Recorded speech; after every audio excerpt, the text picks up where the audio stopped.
সবাইকে স্বাগত সংবাদ এক নজরে। সঙ্গে আছে রাশিদা সুলতানা রিঙ্কু।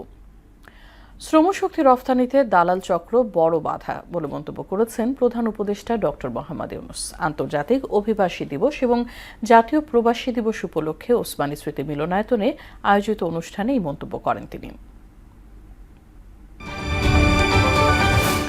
দিবস ভিত্তিক রাজনীতি থেকে বেরিয়ে মানুষের অধিকার প্রতিষ্ঠার রাজনীতি করার আহ্বান জানালেন বিএনপির স্থায়ী কমিটির সদস্য ডক্টর আব্দুল মঈন খান। আর ফ্যাসিবাদের দোসরদের তোষামোদ করে সুষ্ঠু নির্বাচন সম্ভব নয় বলে মন্তব্য করেছেন দলের সিনিয়র নেতারা। সকালে রাজধানীর জাতীয় প্রেস ক্লাবে আলাদা অনুষ্ঠানে এসব কথা বলেন বিএনপি নেতারা।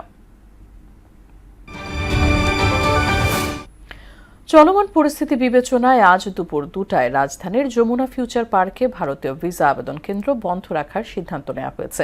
আইভ্যাক বাংলাদেশের ওয়েবসাইটে এই সংক্রান্ত একটি বিজ্ঞপ্তি প্রকাশ করা হয়। এদিকে দিল্লিতে নিযুক্ত বাংলাদেশের হাই কমিশনার এম রিয়াজ হামিদুল্লাহকে ভারতের পররাষ্ট্র মন্ত্রণালয়ে তলব করা হয়েছে।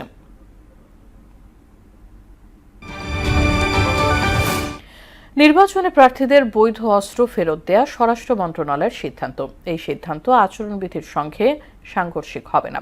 বিকেলে সাংবাদিকদের এই তথ্য জানান ইসির সিনিয়র সচিব আক্তার আহমেদ। তিনি আরও বলেন, কয়েক ধাপে ইউরোপীয় ইউনিয়নের 200 পর্যবেক্ষক জাতীয় নির্বাচনের পর্যবেক্ষণে আসবেন। তাদের পর্যাপ্ত সহায়তা দেওয়া হবে।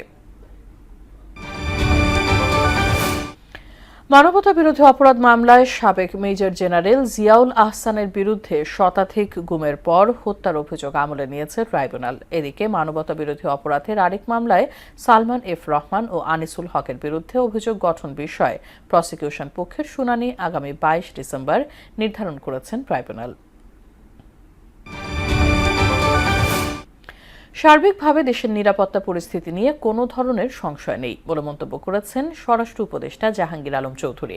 দুপুরে বিকেএমইএ ভবনের নিচতলায় জেলা পুলিশ ও ইন্ডাস্ট্রিয়াল পুলিশের কাছে 6টি লেগুনা হস্তান্তর অনুষ্ঠানে তিনি এসব কথা বলেন। এ সময় হাদির জন্য দেশবাসীর দোয়া চাইলেন স্বরাষ্ট্র উপদেষ্টা জাহাঙ্গীর আলম চৌধুরী।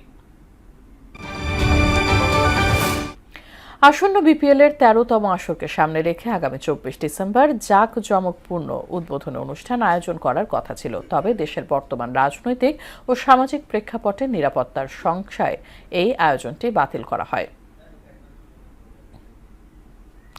এই ছিল সংবাদ এক নজরে। সব শেষ খবর সবার আগে জানতে মোহনার সাথেই থাকুন। সঙ্গে থাকার জন্য ধন্যবাদ সবাইকে।